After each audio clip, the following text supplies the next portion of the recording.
और कानपुर के बिकरू कांड को 1 साल पूरा हो गया। गैंगस्टर विकास दुबे की मौत को भी करीब करीब 1 साल हो चुका है, लेकिन हैरानी की बात है कि पुलिस रिकॉर्ड में अभी भी विकास दुबे जिंदा है। दरअसल शिवली थाने में विकास के पोस्टर लगे हुए हैं। विकास दुबे और उसके साथियों के वांटेड के पोस्टर अब भी लटक रहे हैं। ऐसे में पुलिस के काम पर भी सवाल। पिछले साल गैंगस्टर विकास दुबे के गांव बिकरू में दबिश देने गई पुलिस पर विकास और उसके साथियों ने हमला किया था, जिसमें 8 पुलिस वालों की मौत हो गई थी। हालांकि कई दिन तक लुकाछिपी के बाद 9 जुलाई को मध्य प्रदेश के उज्जैन से विकास को गिरफ्तार कर लिया गया, जिसे कानपुर में 10 जुलाई को पुलिस ने एनकाउंटर में मार गिराया था। पुलिस के मुताबिक उसने रास्ते में भागने की कोशिश की थी और पुलिस टीम पर हमला किया, जिसके जवाब में पुलिस ने गोली चलाई और मारा गया विकास दुबे। लेकिन आज भी इस थाने में विकास दुबे की तलाश है।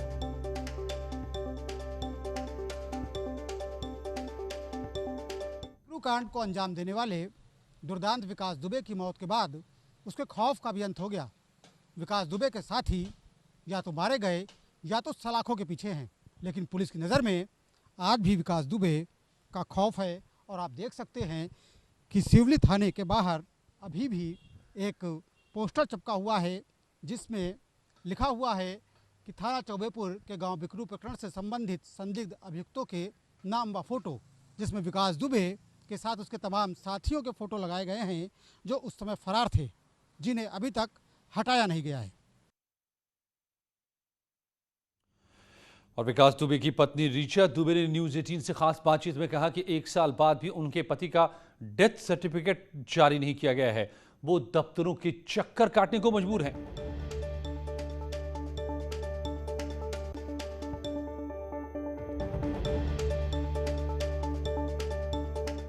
एक साल हो चुके हैं इस पूरे घटनाक्रम को। इन 1 सालों में आपने किस तरीके से गुजारा है इस 1 साल को? क्या बीता, किस तरीके से बीता? क्योंकि जांच भी चल रही है, अधिकारी भी आते होंगे पूछताछ के लिए। किस तरीके से आप लोग आगे बढ़ रहे हैं जीवन को लेकर? हम लोग तो 1 साल में बिल्कुल ऐसा लगता है कि ख़त्म हो चुके हैं पूरी तरीके से। कोई हम लोग की सुनवाई नहीं है। हम लोग की ज़मीनें कब्जा हो रही हैं, यहाँ तक कि विकास का आज तक डेथ सर्टिफिकेट ही नहीं बना। 1 साल से मैं स्ट्रगल कर रही हूँ इस चीज़ के लिए, भाग रही हूँ, दौड़ रही हूँ, कोई बनाता नहीं है। जहाँ जाओ यहाँ चले जाओ, दूसरे दिन वहाँ चले जाओ, परसों यहाँ चले जाओ। मतलब ये समझिए एक लेडीज़ को अकेले करना बहुत बड़ी मुश्किल बात है। बच्चे मेरे पढ़ने वाले हैं, घर में अब इतना पैसा नहीं बचा है। बड़े वाले बच्चे की हम मेडिकल की पढ़ाई नहीं करा पा रहे हैं क्योंकि मेरे पास पैसा ही नहीं है। सब मेरा स्टॉप हो चुका है। कहीं जाओ, आज चले जाओ, कल चले जाओ, ज़मीनें लोग कब्जा कर रहे हैं, ज़मीनें हम जुताई नहीं कर सकते। जो हमारे खेत के जो थोड़े खेत हैं उनकी एसेसरीज है वो पुलिस ने घर में बंद कर रखी है। लेकिन घाट पे तो उस वक्त आप मौजूद थी जब दाह संस्कार किया गया, तो डेथ सर्टिफिकेट में प्रॉब्लम क्यों आई? नहीं, घाट में जिस वक्त मैं मौजूद थी मुझको वो कागज नहीं दिए गए। मुझसे कुछ दस्तखत तो कराया गया पर कागज नहीं दिए गए मुझे। और कानपुर के बिकरू कांड में 2 और आरोपियों पर रासुका की कार्रवाई हुई है। रमेश चंद्र और बबलू मुसलमान के खिलाफ ये एनएसए की कार्रवाई हुई है। इससे पहले चौबेपुर पुलिस ने शिवम और दलाल पर एनएसए लगाया था। घटना को लेकर पैदा हुए भय और पलायन को रासुका का आधार बनाया गया।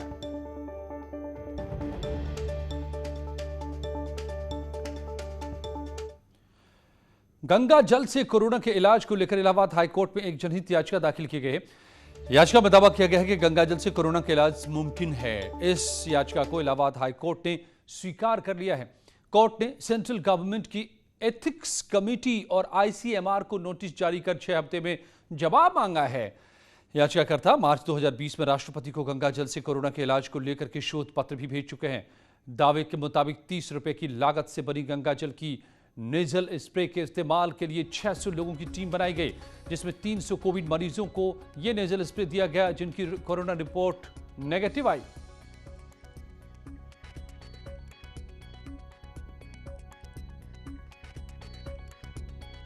मेरी पीआईएल में डिमांड है कि आईसीएमआर को डायरेक्ट किया जाए कि आईसीएमआर जो है वो इस पर अपना भी शोध करके देख ले, और जो इथिक्स कमेटी है वो इसको जल्दी से जल्दी उसको इसका जवाब दे दे, ताकि इस पर क्लिनिकल ट्रायल और बाकी सारी चीज़ें की जा सकें और इसको हम बनवा सकें, ताकि जो तीसरी लहर आने वाली है उसको ये मार सके। और आज इंडिया डॉक्टर्स डे पर प्राइम मिनिस्टर मोदी का संवाद डॉक्टरों से, आइए। आत्मनिर्भर भारत की साधना है। डिजिटल इंडिया 21वीं सदी में सशक्त होते भारत का एक जयघोष है। Prime Minister Modi said Digital India is the resolve.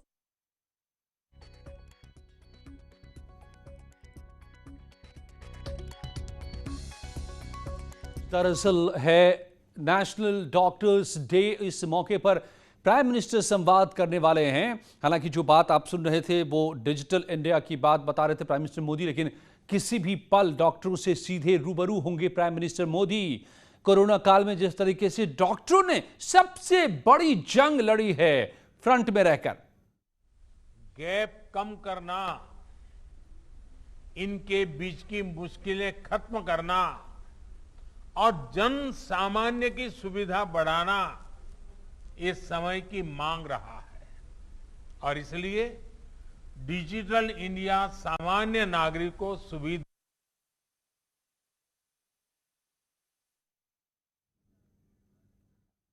तो दरअसल प्राइम मिनिस्टर मोदी और जो डॉक्टर्स आमने सामने बैठे हुए हैं, आपने देखा कि किस तरीके से डॉक्टर्स ने हम सबको, हम पूरे देशवासियों को अपनी जान हथेली पर रखकर, फ्रंट में रहकर, पीपीई किट में पूरे पूरे दिन रहकर हमारी जान बचाने का काम किया है और कोरोना वायरस से लड़ने का काम किया है। दिन रात एक किया है। कई डॉक्टरों ने जान गंवाई है। तो ये वक्त है उन्हें थैंक्स कहने का, धन्यवाद कहने का। प्राइम मिनिस्टर मोदी आज नेशनल डॉक्टर्स डे के मौके पर डॉक्टरों से रूबरू हो रहे हैं और उनसे यकीन मानिए कि वो ये धन्यवाद कहेंगे। और बार बार प्राइम मिनिस्टर ने डॉक्टरों का धन्यवाद किया है। इस पूरे साल में याद कीजिए तो बार बार उन्होंने डॉक्टरों का आभार जताया है जिस तरीके से डॉक्टरों ने ये जंग लड़ी है।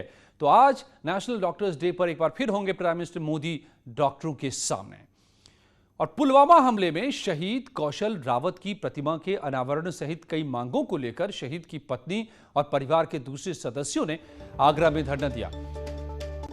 शहीद कौशल रावत की प्रतिमा उनके घर के पास ही लगी है, लेकिन आज तक उसका अनावरण नहीं हुआ है। उसके अलावा तमाम घोषणाएं भी अभी तक लागू नहीं हो पाई हैं। इन घोषणाओं को जल्द पूरा करने की मांग को लेकर लोगों ने शहीद के प्रतिमा स्थल के सामने धरना दिया।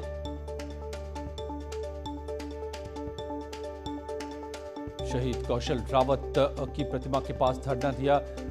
प्रतिमा का अनावरण नहीं होने से नाराज परिजन, सरकारी घोषणाओं को जल्द लागू करने की मांग।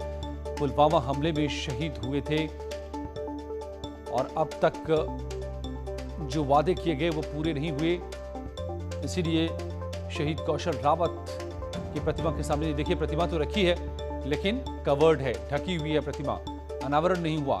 इससे आहत है परिवार।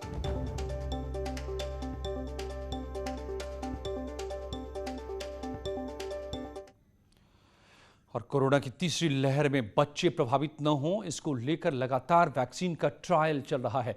ऐसी कड़ी में कानपुर में भी कोवैक्सीन के तीसरे चरण का सफल परीक्षण हो गया। यहां 2 साल 5 महीने की बच्ची को कोवैक्सीन लगाई गई। वैक्सीन लगाने के बाद बच्ची की तबीयत पूरी तरह से ठीक है। अब ये रिपोर्ट ICMR को भेज दी गई है। ICMR से अप्रूवल मिलने के बाद आने वाले दिनों में बच्चों को वैक्सीन लगाना भी शुरू हो जाएगा।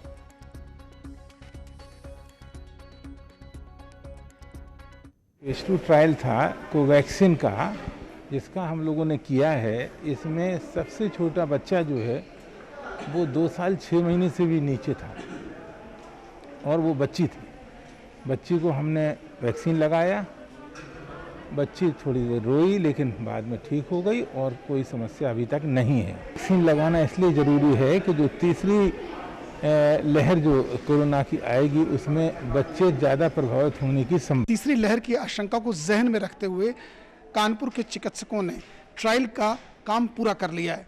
इस ट्रायल में उत्तर प्रदेश की सबसे छोटी बच्ची, जिसकी उम्र 2 साल 6 महीने से भी कम है, उस पर इसका ट्रायल हुआ और वो ट्रायल सकुशल संपन्न हुआ और उस लड़की को उसके अपने घर भेज दिया गया। चिकित्सकों का कहना है कि वो पूरी तरीके से तैयार है। अब सरकार की हरी झंडी का इंतजार है। वीडियो जर्नलिस्ट आशीष पांडे के साथ अमित गंजू, न्यूज़ 18 कानपुर।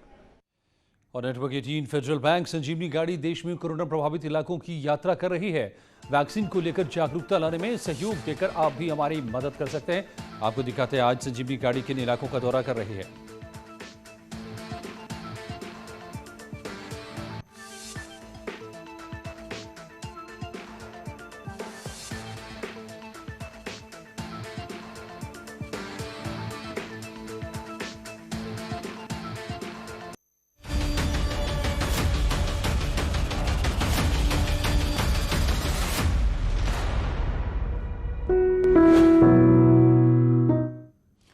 और जिन्होंने हमारे लिए जान झोंक दी अपनी, ऐसे धरती के भगवानों को हम करेंगे सलाम।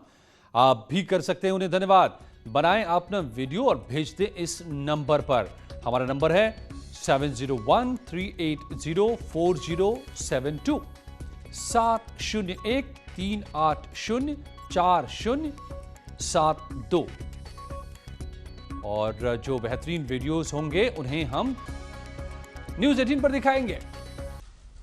हमारी मेडिकल फ्रेटर्निटी के उच्चतम आदर्शों का प्रतीक है। खास तौर पर पिछले 1.5 साल में हमारे डॉक्टर्स ने जिस तरह देशवासियों की सेवा की है, वो अपने आप में एक मिसाल है।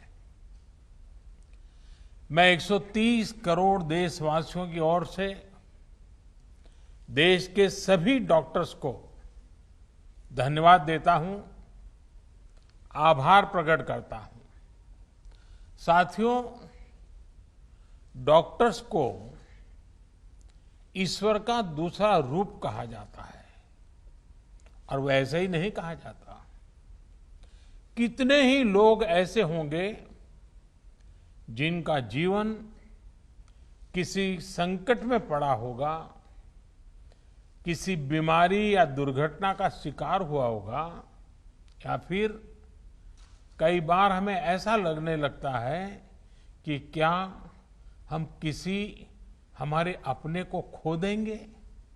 लेकिन हमारे डॉक्टर्स ऐसे मौकों पर किसी देवदूत की तरह जीवन की दिशा बदल देते हैं, हमें एक नया जीवन दे देते हैं। साथियों, आज जब देश कोरोना से इतनी बड़ी जंग लड़ रहा है, तो डॉक्टर्स ने दिन रात मेहनत करके लाखों लोगों का जीवन बचाया है। ये पुण्य कार्य करते हुए देश के कई डॉक्टर्स ने अपना जीवन भी न्यौछावर कर दिया। मैं जीवन आहूत करने वाले इन सभी डॉक्टर्स को अपनी विनम्र श्रद्धांजलि अर्पित करता हूं और परिवार के प्रति अपनी संवेदना व्यक्त करता हूं। साथियों, कोरोना से लड़ाई में जितनी चुनौतियां आई, हमारे वैज्ञानिकों, डॉक्टर्स ने उतने ही समाधान तलाशे, प्रभावी दवाइयां बनाई। आज हमारे डॉक्टर्स ही कोरोना के प्रोटोकॉल्स बना रहे हैं, उन्हें लागू करवाने में मदद कर रहे हैं। ये वायरस नया है, इसमें नए नए म्यूटेशंस भी हो रहे हैं, लेकिन हमारे डॉक्टर्स की नॉलेज, उनके एक्सपीरियंस, उनके अनुभव वायरस के इन खतरों और चैलेंजेस का मिलकर मुकाबला कर रहे हैं। इतने दशकों में जिस तरह का मेडिकल इंफ्रास्ट्रक्चर देश में तैयार हुआ था, उसकी सीमाएं आप भली भांति जानते हैं। पहले के समय में मेडिकल इंफ्रास्ट्रक्चर को किस तरह नजरअंदाज किया गया था, इससे भी आप परिचित हैं। हमारे देश में जनसंख्या का दबाव इस चुनौती को और कठिन बना देता है। बावजूद इसके कोरोना के दौरान अगर हम प्रति लाख जनसंख्या में संक्रमण को देखें, मृत्यु दर को देखें, तो भारत की स्थिति बड़े बड़े विकसित और समृद्ध देशों की तुलना में कहीं संभली हुई रही है। किसी एक जीवन का असमय समाप्त होना उतना ही दुखद है, लेकिन भारत ने कोरोना से लाखों का जीवन बचाया भी है। इसका बहुत बड़ा श्रेय हमारे परिश्रमी डॉक्टर्स, हमारे हेल्थ केयर वर्कर्स, हमारे फ्रंटलाइन वर्कर्स को जाता है। साथियों, ये हमारी सरकार ही है जिसने हेल्थ केयर पर सबसे अधिक बल दिया है। पिछले वर्ष फर्स्ट वेव के दौरान हमने लगभग 15,000 करोड़ रुपए हेल्थ केयर के लिए आवंटित किए थे, जिससे हमारे हेल्थ इंफ्रास्ट्रक्चर को बढ़ाने में मदद मिली। इस साल हेल्थ सेक्टर के लिए बजट का एलोकेशन 2 गुने से भी ज्यादा यानी 2 लाख करोड़ रुपए से भी अधिक किया गया। अब हम ऐसे क्षेत्रों में हेल्थ इंफ्रास्ट्रक्चर को मजबूत करने के लिए 50,000 करोड़ रुपए की एक क्रेडिट गारंटी स्कीम लेकर आए हैं, जहां स्वास्थ्य सुविधाओं की कमी है। हमने बच्चों के लिए जरूरी हेल्थ इंफ्रास्ट्रक्चर को सशक्त करने के लिए भी 22,000 करोड़ रुपए से ज्यादा आवंटित किए हैं। आज देश में तेजी से नए एम्स खोले जा रहे हैं, नए मेडिकल कॉलेज बनाए जा रहे हैं, आधुनिक हेल्थ इंफ्रास्ट्रक्चर खड़ा किया जा रहा है। 2014 तक जहां देश में केवल 6 एम्स थे, वहीं इन 7 सालों में 15 नए एम्स का काम शुरू हुआ है। मेडिकल कॉलेज की संख्या भी करीब 1.5 गुना बढ़ी है। इसी का परिणाम है कि इतने कम समय में जहां अंडर ग्रेजुएट सीट्स में 1.5 गुने से ज्यादा की वृद्धि हुई है, वहीं पीजी सीट्स में 80% इजाफा हुआ है। यानी यहां तक पहुंचने के लिए जो संघर्ष आपको करना पड़ा, वो कठिनाइयां हमारे युवाओं को, आपके बच्चों को नहीं उठानी पड़ेगी। दूर सुदूर क्षेत्रों में भी हमारे ज्यादा से ज्यादा युवाओं को डॉक्टर बनने का अवसर मिलेगा। उनकी प्रतिभा को, उनके सपनों को नई उड़ान मिलेगी। मेडिकल सेक्टर में हो रहे इन बदलावों के बीच डॉक्टर्स की सुरक्षा के लिए भी सरकार प्रतिबद्ध है। हमारी सरकार ने डॉक्टर्स के खिलाफ हिंसा को रोकने के लिए पिछले वर्ष ही कानून में कई कड़े प्रावधान किए हैं। इसके साथ ही हम अपने कोविड वॉरियर्स के लिए फ्री इंश्योरेंस कवर स्कीम भी लेकर आए हैं। साथियों, कोरोना के खिलाफ देश की लड़ाई हो या मेडिकल व्यवस्था सुधारने का देश का लक्ष्य, इन सब में आप सभी को महत्वपूर्ण भूमिका अदा करनी है। उदाहरण के तौर पर, जब आप सभी ने पहले फेज में वैक्सीन लगवाई, तो उससे देश में वैक्सीन को लेकर उत्साह और विश्वास कई गुना बढ़ गया। इसी तरह जब आप लोगों को कोविड एप्रोप्रिएट बिहेवियर का पालन करने के लिए कहते हैं, तो लोग पूरी श्रद्धा से उसका पालन करते हैं। मैं चाहूंगा आप अपनी इस भूमिका को और सक्रियता से निभाएं, अपना दायरा और ज्यादा बढ़ाएं। साथियों, इन दिनों एक और अच्छी चीज हमने देखी है कि मेडिकल फ्रेटर्निटी के लोग योग के बारे में जागरूकता फैलाने के लिए बहुत आगे आए हैं। योग को प्रचारित प्रसारित करने के लिए जो काम आजादी के बाद पिछली शताब्दी में किया जाने चाहिए था, वो अब हो रहा है।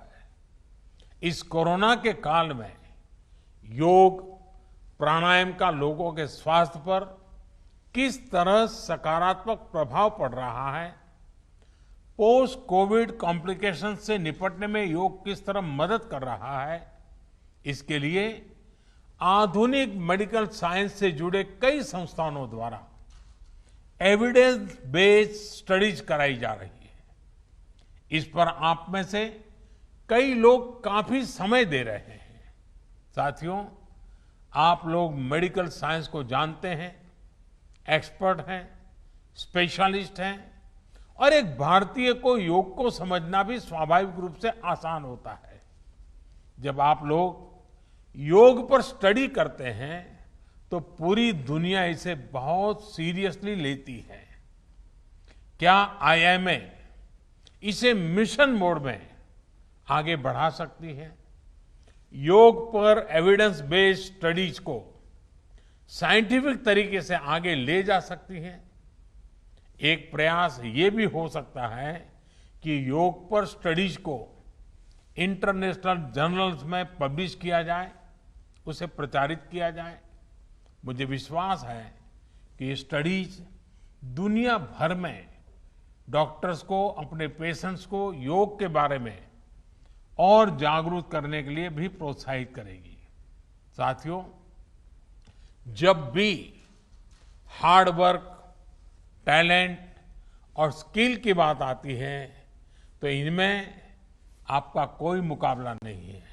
मैं आपसे यह भी अनुरोध करना चाहता हूं कि आप पूरे अटेंशन के साथ ही अपने अनुभवों का डॉक्यूमेंटेशन भी करते रहें।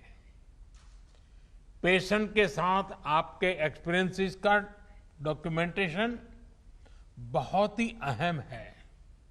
साथ ही मरीज के सिम्टम्स, ट्रीटमेंट प्लान और उनके रिस्पॉन्स का भी डिटेल डॉक्यूमेंटेशन होना चाहिए। यह एक रिसर्च स्टडी के रूप में भी हो सकता है जिसमें विभिन्न प्रकार की दवाओं और ट्रीटमेंट्स के असर को नोट किया गया हो। जितनी बड़ी संख्या में आप मरीजों की सेवा और देखभाल कर रहे हैं, उसके हिसाब से आप पहले से ही दुनिया में सबसे आगे हैं। यह समय यह भी सुनिश्चित करने का है कि आपके काम का, आपकी साइंटिफिक स्टडीज का दुनिया संज्ञान ले और आने वाली पीढ़ी को उसका लाभ भी मिले। इससे दुनिया को जहां मेडिकल से जुड़े कई जटिल सवालों को समझने में आसानी होगी, वहीं उसके समाधान की दिशा भी मिलेगी। कोविड की यह महामारी इसके लिए एक अच्छा स्टार्टिंग पॉइंट हो सकता है। वैक्सीन किस प्रकार से हमारी मदद कर रही है, किस प्रकार से अर्ली डायग्नोसिस का लाभ मिल रहा है और एक पर्टिकुलर ट्रीटमेंट किस प्रकार से हमारी सहायता कर रहा है, क्या हम इसको लेकर ज्यादा से ज्यादा स्टडीज कर सकते हैं? पिछली शताब्दी में जब महामारी आई थी, आज उसका डॉक्यूमेंटेशन बहुत उपलब्ध नहीं है। आज हमारे पास टेक्नोलॉजी भी है और हम अगर कोविड से कैसे मुकाबला किया गया है, इसके प्रैक्टिकल अनुभवों का डॉक्यूमेंटेशन करते हैं तो वो भविष्य में पूरी मानवता के लिए बेहद मददगार साबित होगा। आपका ये अनुभव देश के मेडिकल रिसर्च को एक नई गति भी देगा। अंत में मैं यही कहूंगा कि आपका श्रम सर्वे भवन्तु सुखिनः के हमारे संकल्प को अवश्य सिद्ध करेगा। हमारा देश कोरोना से भी जीतेगा और विकास के नए आयाम भी हासिल करेगा। इन्हीं शुभकामनाओं के साथ आपको बहुत बहुत धन्यवाद।